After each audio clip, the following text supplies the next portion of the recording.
Welcome to another episode of Raising Them Up, our Christian parenting Q&A podcast, and we're your hosts. I'm Israel Wayne. And I'm Brook Wayne.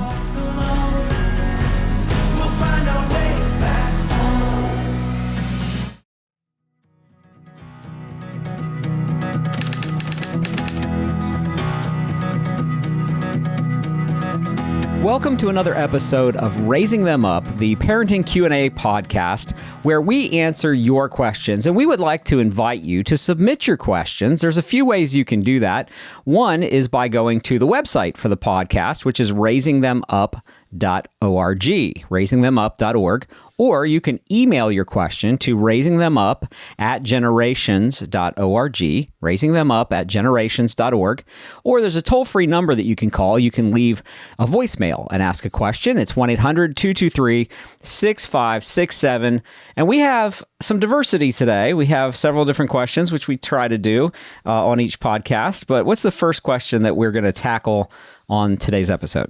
Okay, so it says, as a stay-at-home mom, is it biblically allowable for me to be a blogger/podcaster, or do I need to focus just on raising my own children? Did you submit this question?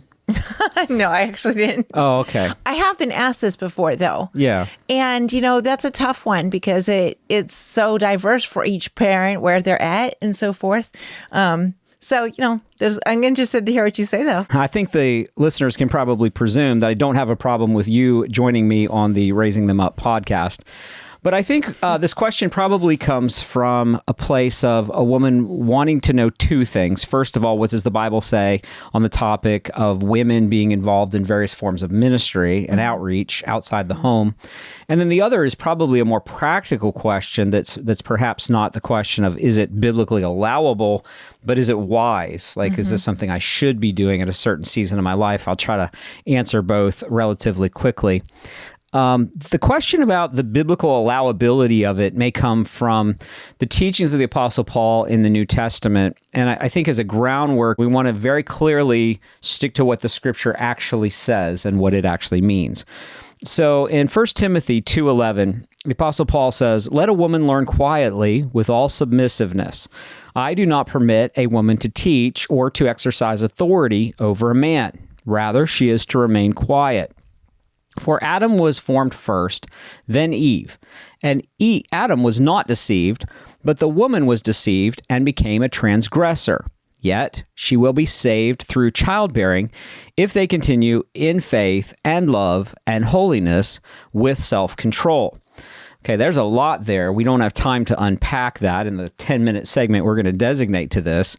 But there's, I think, an emphasis that the Apostle Paul is saying that there are limitations to what a woman should be doing in terms of ministry.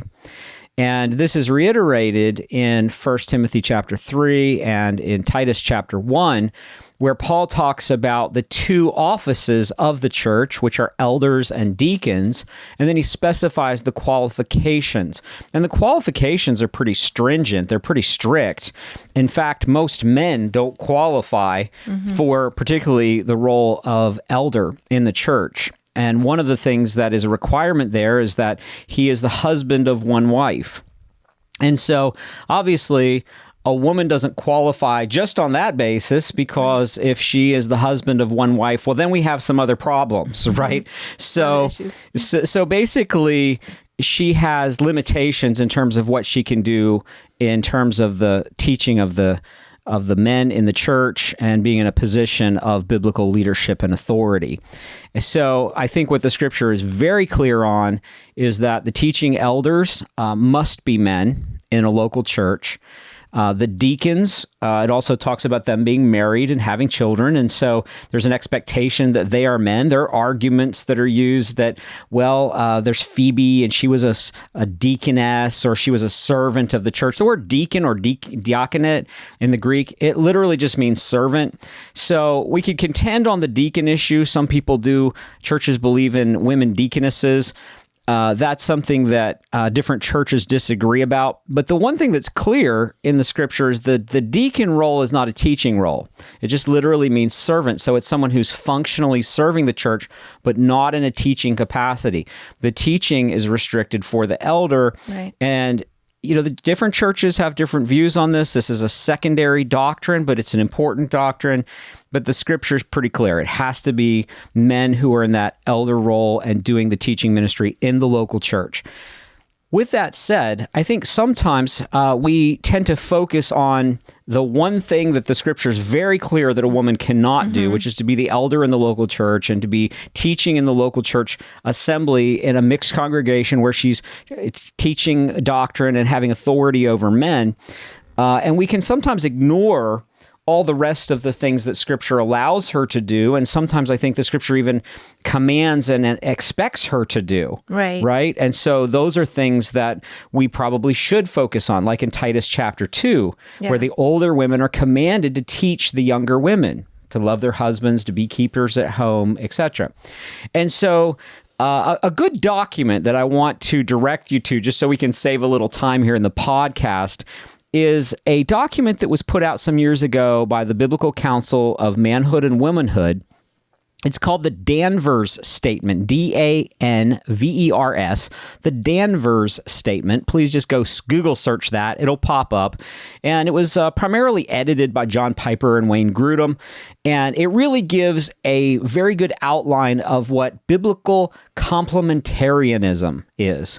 That's a big, huge word. Sorry to scare you with big, scary theological words.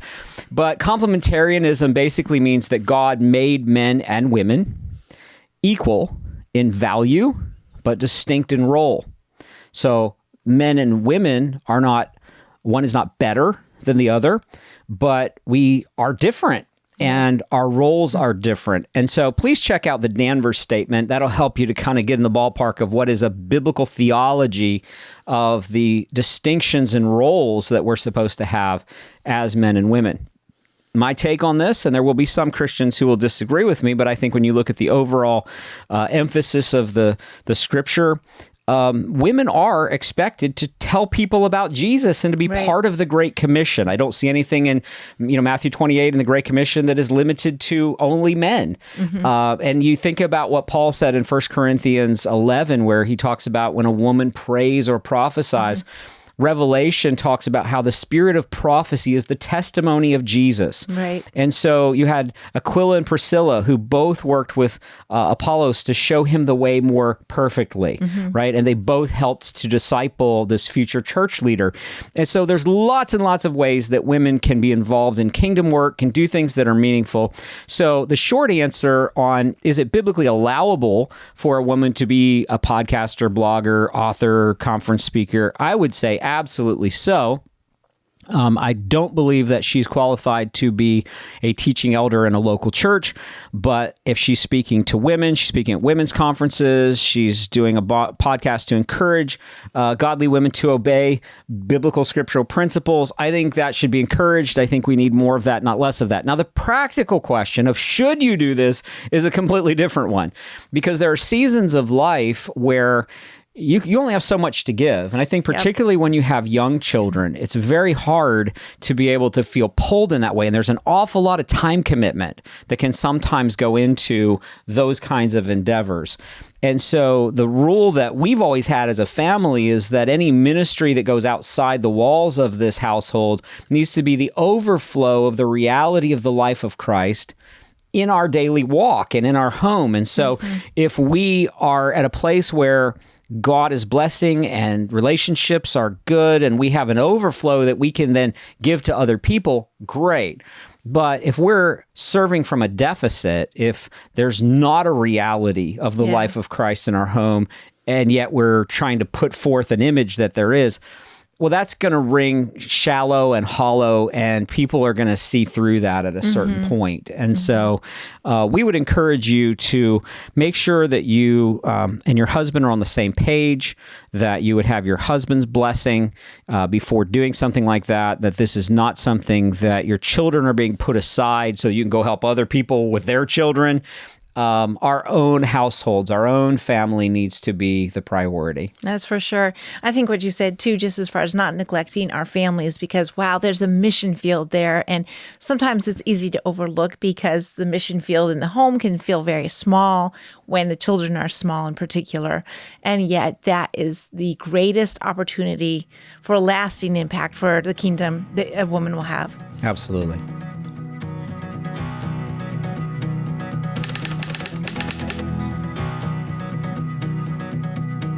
Well, I'm going to go ahead and read the next listener question because I want to throw this to you, Brooke. I feel like you're probably a little bit better qualified to answer this than I am.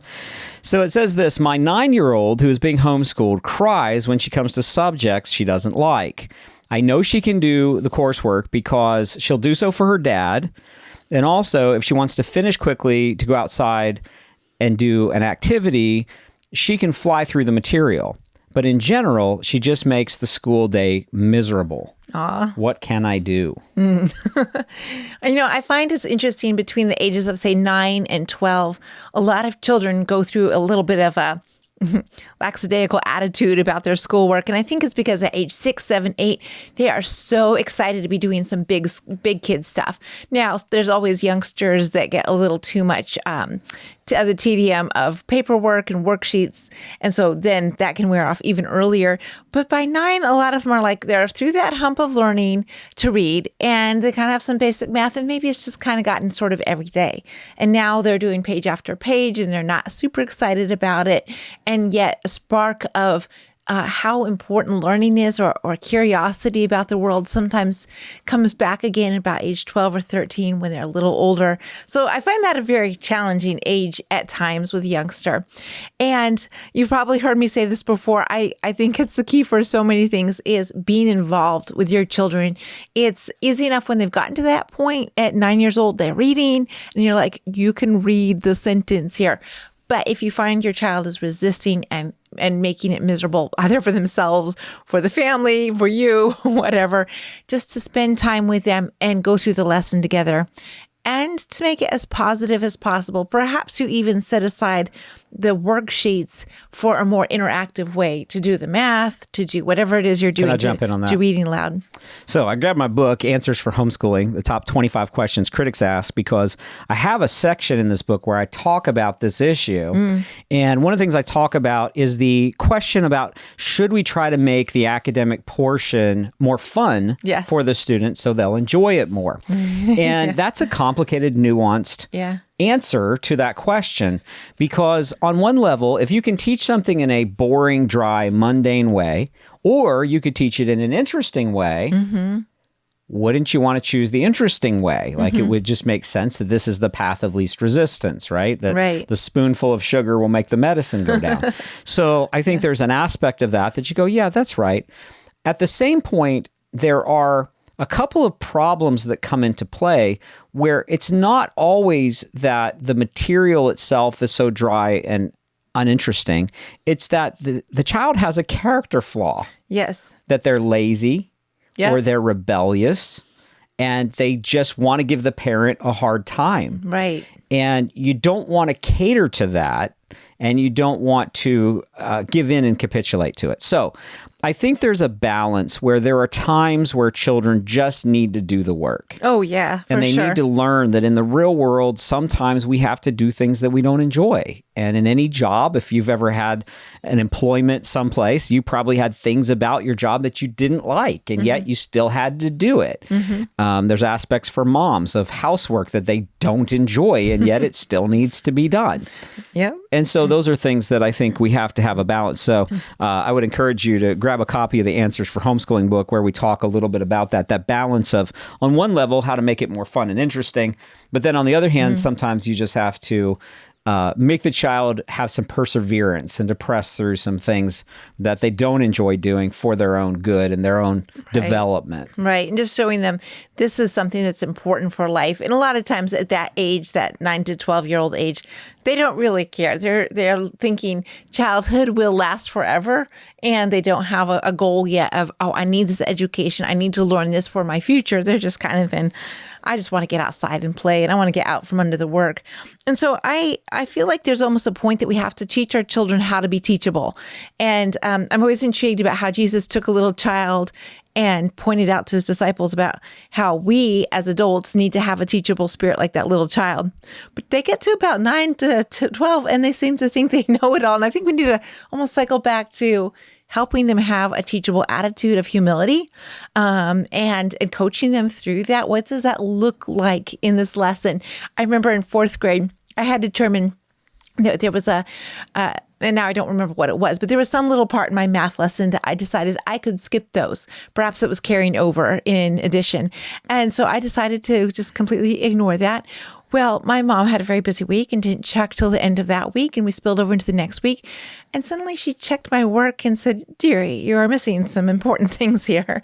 And I had to go back and redo all of those. And it was so tedious. And it probably took me a whole hour and a half. You know, I was a child. That was just horrid. And yet I learned from that, okay, apparently this little piece that I thought was so unimportant was essential. And so walking our children through doing their work well and requiring that they actually go back and pay attention is super important. It's going to take time, but talking about it and talking about this is the kind of attitude, especially when you see it happening, this is the kind of attitude I'm talking about. I want you to open your ears and read the lesson thoroughly and do your best. And perhaps if it's something that they actually are okay with this child, to time them and say, that took you 17 minutes. Was that all that bad? And give them a little time frame. When they go out for 17 minutes outside, did it fly by? Of course, it wasn't really that long. Helping them understand their lessons actually don't take all day as they seem to think. I want to point out this passage in Philippians 2, where it says, "Do all things without grumbling or disputing." And I just think that's pretty tough. That's really hard for a child to learn. And yet, as parents, we have this opportunity, a really blessed opportunity, as we work with our children on those tedious math pages and all, grammar and all that, to kind of draw them back to this is an area that you're called to do without grumbling and complaining. Like Israel said, it really helps build that character to apply themselves to something that isn't fun and go forward. And then one last thing I'd like to say is that a lot of times children resist things that they're not familiar with. And if it's new, if it's something that they're not really sure about, and it's like every day has to be this coming up against it and finding out I'm not good at this again, and I got a lot of problems wrong. I think one thing that could be done is to draw in other books or videos that will help make it that more familiar for your child. So if you're understanding something about science, maybe watching a video about how God created the oceans and how the oceans work, or if it's math, getting out and making that birdhouse that we've been putting off for years. Yeah, absolutely. And there's a chapter in the Answers for Homeschooling book that I really like that Brooke wrote that is on teaching multiple grades at once. And so she talks about how to balance when you're trying to teach different age children at the same time. I thought it was brilliant, and so we included that in the Answers for Homeschooling book. If you want to buy that book or any of my books, you can do so at generations.org. If you just go to their web store and type in my name, Israel Wayne, it'll pull up a whole list of the books that I've written, and you can order them from generations.org.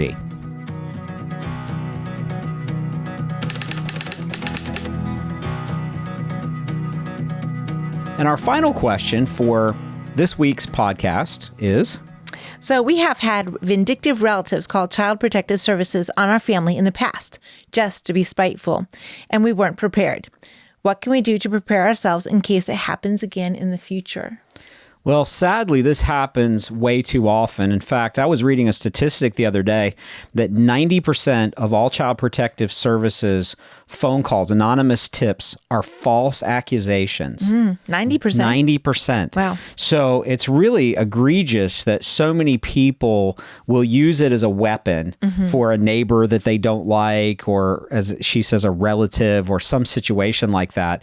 And so it's more common than you'd think that a family that's a normal functioning family who doesn't abuse their children has someone show up at the door and says, "Hey, someone called in a tip. We're here to investigate. What should we do?" I'm not a lawyer, and I would encourage that you should get legal advice. So don't take any of this as legal advice, but I do want to give you some tips that I think could be helpful. And I've actually gotten some of them from lawyers.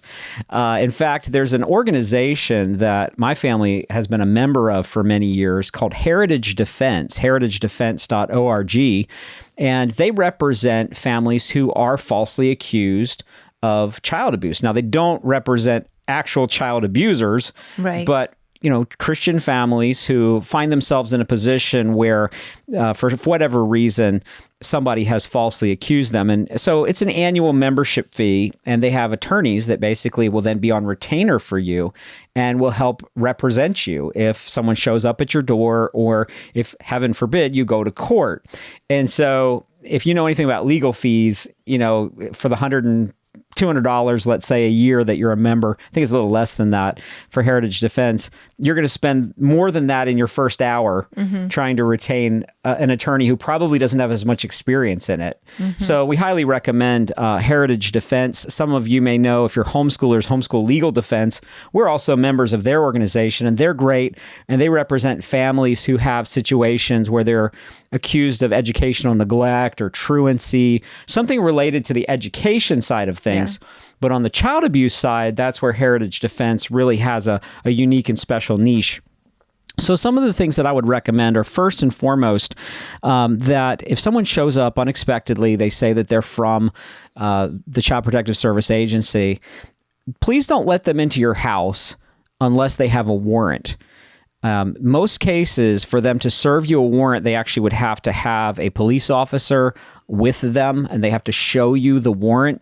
The reason I say that is because if a social worker comes into your house, they can basically say whatever they want to, and then it's their word against your word.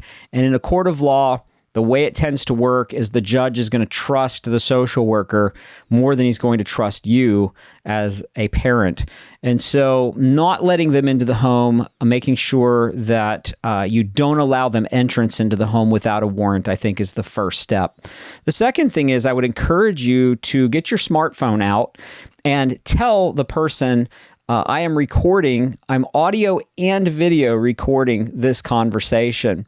There are different state laws. Some state laws require that you notify someone before you start recording them. And some states require that you tell them, I'm audio recording you, I'm video. So just say both. I am audio and video recording this conversation. That way there's a record of whatever happens.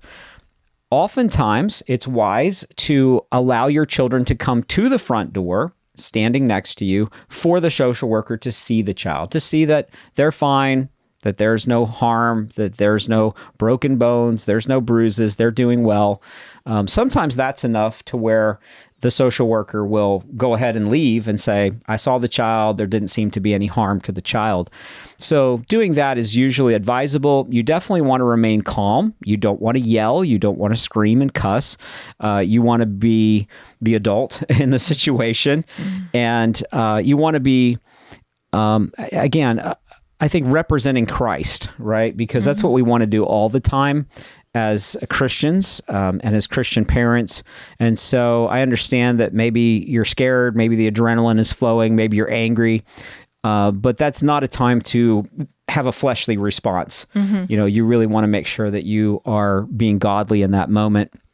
It's also a great idea to have Heritage Defense programmed into your phone so you can just hit the button, call them. Hopefully you'll be able to get an attorney on the phone who will be able to talk to the person at the front door. And that often happens where the attorney can have the conversation with the social worker. And you can say, I really need to have my attorney talk to you.